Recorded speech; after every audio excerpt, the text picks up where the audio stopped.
What's up everybody, welcome back to my channel. Today we have yet another Halloween decorate with me video. Today we are going to decorate the vintage piano that I do use as a mantelpiece. So it's like decorating a fireplace mantle. And then we're going to do the vintagey 90s 2000s Halloween dining table. I'm so excited because these are two of my very favorite vibey, like true Halloween areas. Like this is the true spirit of Halloween in this video. I don't say this a lot, but this is the one where you're gonna wanna like grab a spooky beverage and some fall snacks and sit back and enjoy the vibes. The piano decor and the dining room both invoke that true spirit of Halloween. I hope you guys are just as excited as I am, so let's just jump right into it.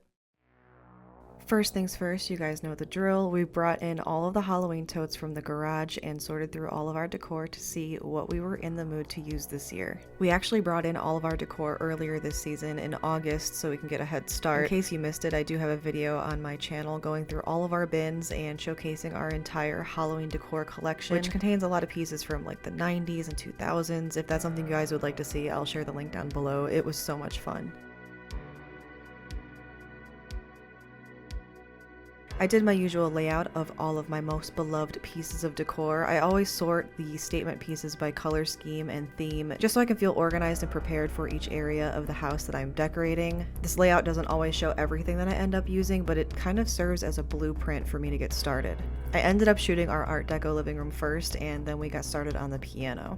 So this is kind of like a day two.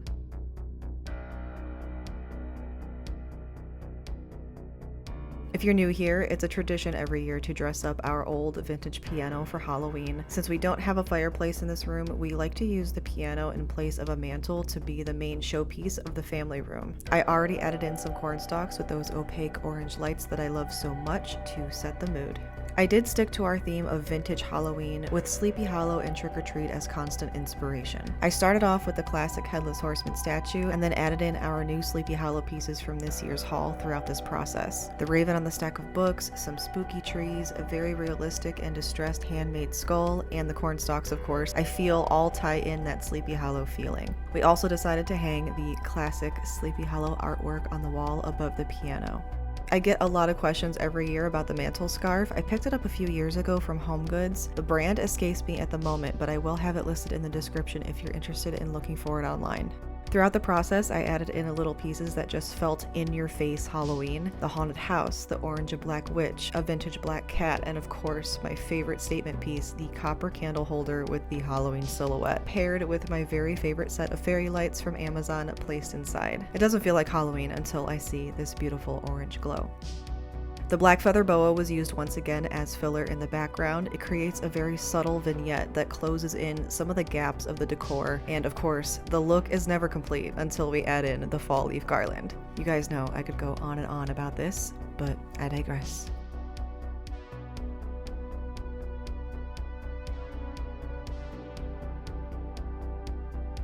On top of the leaf garland, I always add these LED pumpkin lights that we picked up from Target in the early to mid 2000s. They always give me a trick or treat vibe. I don't know why, they just remind me of Sam's Sucker for some reason. I love them so much and I hope they never ever stop working. Instead of the usual black velvet runner, I opted for creepy cloth this year just to see what it would look like, and I ended up loving it. I think it brought out even more of a Halloween feel for me.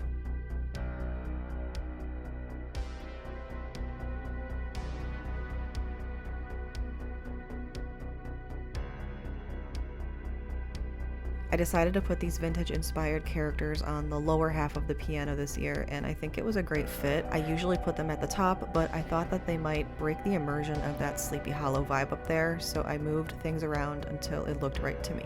I know that these are all such small items, but small items when placed correctly or aesthetically to your taste can truly make a statement. Taking things that are just simply knickknacks to others and turning it into a very lavish and cohesive display. A feast for the eyes, I like to call it. Kind of like designing a display in a store window. It's a skill that I learned from my mom. She's so good at it. And I feel like with the piano specifically, I can channel what I learned from her and create something that feels like us. This style of decor may not be for everyone, but my family and I absolutely love it, and our process holds a lot of meaning and memories for us. I love to add real firewood at the base of the piano, lined with twinkling orange fairy lights to drive home that fireplace feeling. We do have a faux fireplace TV stand at the front of the room, but the piano is so large that I feel like it's the only appropriate place to serve serve as the fireplace placeholder.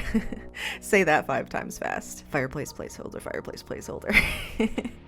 Last but not least, we broke out the Webcaster gun once again. If you guys have never heard of it, the Webcaster is sort of like a glue gun, but you hook it to an air compressor, and after warming up for a few minutes, when you press the trigger, it shoots out very thin strands of hot glue, and it looks like genuine cobwebs.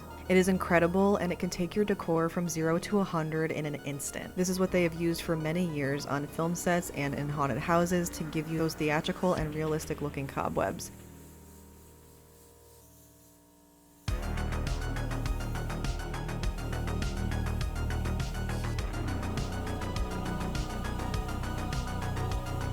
You can very much tell that they use the Webcaster on the set of Casper, like literally all over Whipstaff Manor, which is what makes me love this even more. That place was covered in hot glue. I'm just saying. Watch the movie again, and like now I can't unsee it. All I see is Webcaster everywhere. Both the Webcaster and the glue sticks can be found on Amazon. I will link them down below for you. Here is what everything looks like in the daytime. I'm very happy with how it turned out this year, and I'm so excited to show you guys what everything looks like lit up at night at the end of the video. I will likely be doing a new theme next year, but this year I was just feeling sticking to our roots, and I'm satisfied with that classic in-your-face Halloween vibe that we've created. Side note, I never noticed these amazing shadows that the cornstalks and spider lights cast on the wall of the stairway. Incredible. I may or may not have stopped mid-decorating to do a moody selfie photo shoot, you know? I just can't pass up a good lighting opportunity. I just can't. It looked so eerie and so amazing. I had Nightmare on Elm Street on at this moment, and I don't know, just that moody lighting and the movie being on, it was a vibe. So I had to stop and enjoy it for a moment. Before moving on to the dining room, I decided to decorate the stairway to our upstairs apartment, hence the segue of the amazing shadows on the wall. I used all of those adorable light-up jack-o'-lanterns from the Dollar Tree this year and placed them on every other stair, lined the stairs with some fall garland and fairy lights, and then added my classic crepe paper curtain for a more dramatic Halloween party effect. Absolutely in love with how this turned out.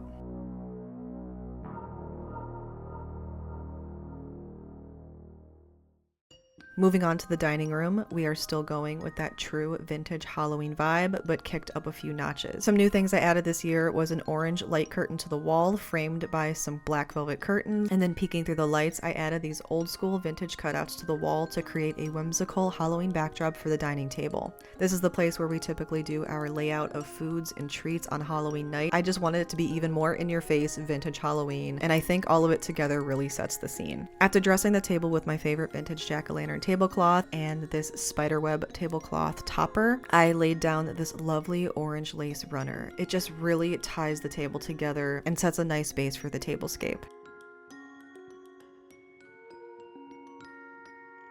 I decided to create a tablescape of all of my very favorite vintage Halloween pieces from the 90s, carefully placed and highlighted so they all have their own moment. I told the story behind most of these pieces in last year's Halloween Decorate With Me if you'd like to know more about their history. If it's not a vintage piece from the 90s, almost everything you see here is likely from Amazon, so I will link everything down below for you.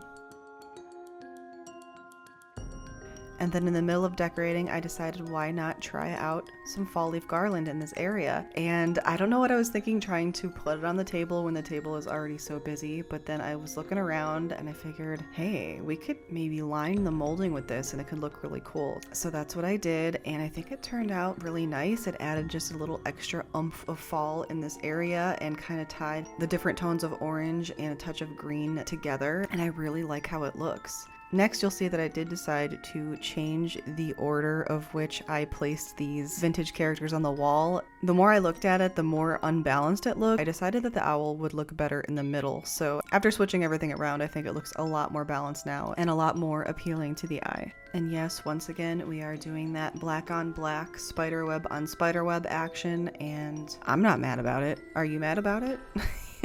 I don't know, I just like the way it looked. I think this layered look is just really appealing to my eye, so I'm gonna keep doing it.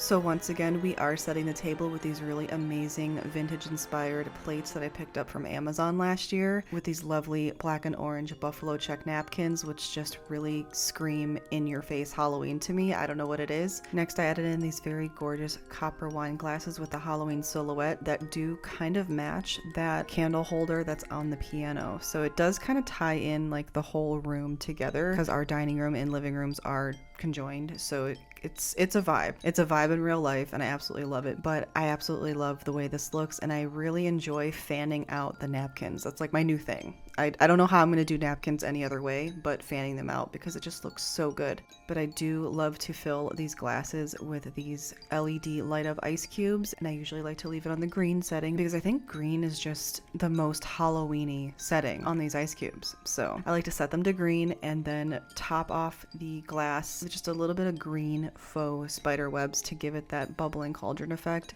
So good. It's definitely been a tradition for a few years now. I'm gonna have to change it at some point, but I'm currently absolutely loving this, so yeah, I'm doing it again. I'm just admiring that fall leaf garland in the background though.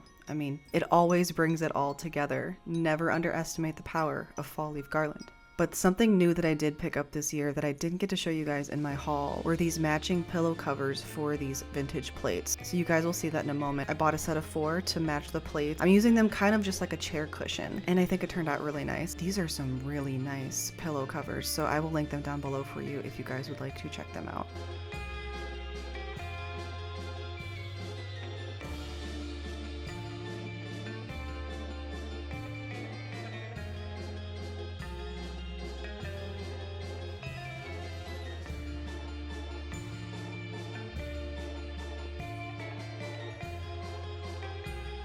So that's it for the dining table portion. I really hope that you guys enjoyed it. I certainly did. I'm looking forward to showing you guys what everything looks like lit up at night at the end of the video, so stay tuned.